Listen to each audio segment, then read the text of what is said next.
tempos verbais compostos.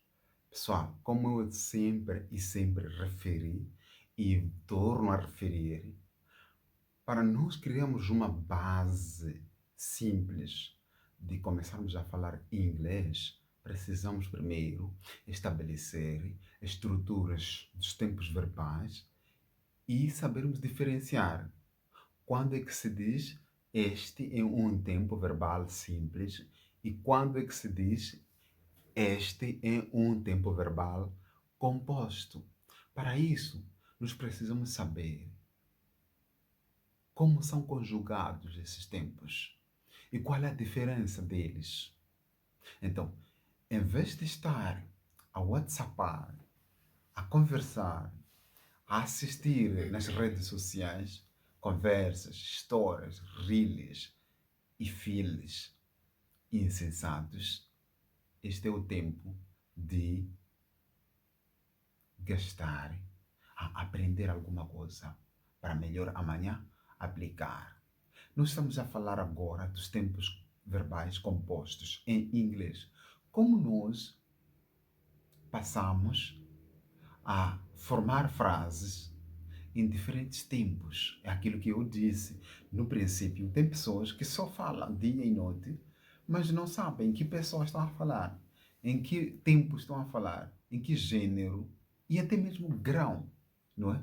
Agora, aproveite esta aula para saber quando é que uma pessoa fala numa determinada frase, não é? Em que tempo, pessoa, grau, gênero, enfim. Nesta nossa aula, nós vamos ter mais uma aula, não é? Referente aos tempos verbais compostos. Nós já vimos simple past, simple present, simple past, present continuous e já vimos future simple. Agora, vamos ver, não é? O present perfect continuous tense e o past perfect continuous tense. Pessoal, o que é isso?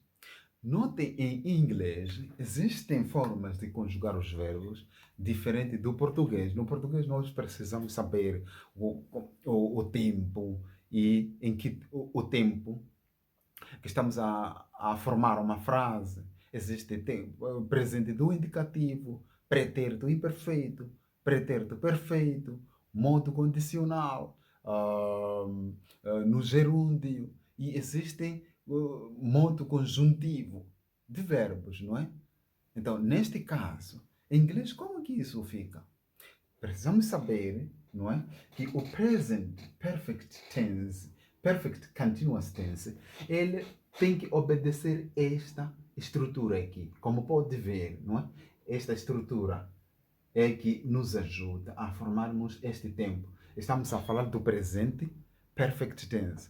Presente perfeito progressivo é aquele em que nós, não é, usamos o verbo ter, não é, no presente do indicativo, mas o verbo principal, antes do verbo principal, nós usamos o verbo ser no presente, no passado particípio, mas o verbo principal e acrescentado na sua frente com a expressão ing. Como fica isso? Primeiro presta atenção na estrutura. A estrutura diz que we have to obey this structure. Subject plus have or has plus been plus verb plus ing. Ele está a mostrar aqui, primeiro, presta atenção ao sujeito, mas forma verbal have ou has, dependendo de pessoa gramatical aqui que você vai usar, mas o passado particípio do verbo ser, bene, mais o verbo principal, mais a expressão ing. Conseguiu ver? Como seria um exemplo, não é, de uma frase no present perfect tense, perfect continuous tense? É este aqui. Pode ver aqui, não é? Está aqui. I have been eating chocolate. Coisa muito simples. Sujeito, forma verbal, passado particípio do verbo ser, it mais ing no progressivo e o substantivo a seguir. Certo? Agora, como seria o passado dele? Como seria o past perfect continuous tense? A regra é subject, ou melhor, sujeito, plus had. Aqui no past perfect continuous tense, precisamos saber que, ao se falar do past, e nós, no present, dizemos que usamos o verbo ter no presente do indicativo, já no past perfect, usamos o mesmo verbo ter já no passado dele, para formarmos, não é? O verbo auxiliar, sempre acompanhado do passado particípio do verbo ser. Como que seria? Subject plus had plus been plus verb plus ing. Então, como seria o exemplo dele? É muito simples. O exemplo está aqui. I had been eating chocolate. I had been eating chocolate. Está aqui. Pronome, não é? A forma do passado, forma verbal do verbo ter no seu passado, mais verbo ser no passado particípio, mais eating. Note que aqui dizem o verbo, este aqui é o verbo, mais a expressão ing, este aqui, que é este aqui, mais substantivo, está aqui, chocolate. Certo? Dúvidas, pessoal? E como seria o past perfect, simplesmente? Note o seguinte, nesta questão, vamos ver o past continuous tense. Estamos a falar do past continuous tense. A estrutura é esta. Se notar, não é?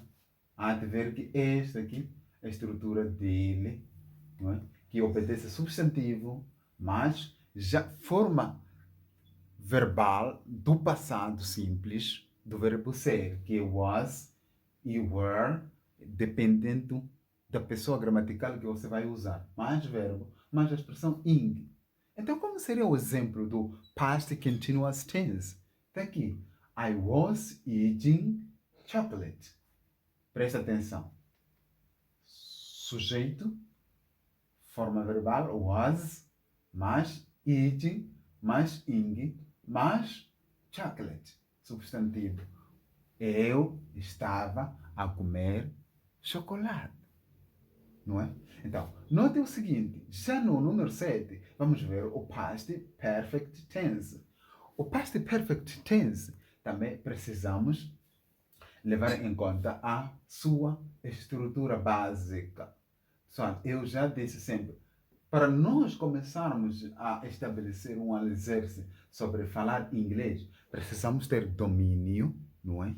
Das estruturas dos tempos verbais compostos. Então, a estrutura do past perfect tense é esta: sujeito mais verbo ter no passado mais verbo.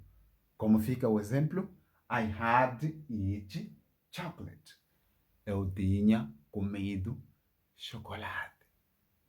Eu tinha tomado chocolate. Não é? Dúvidas? Lembrar que este é o nosso curso Inglês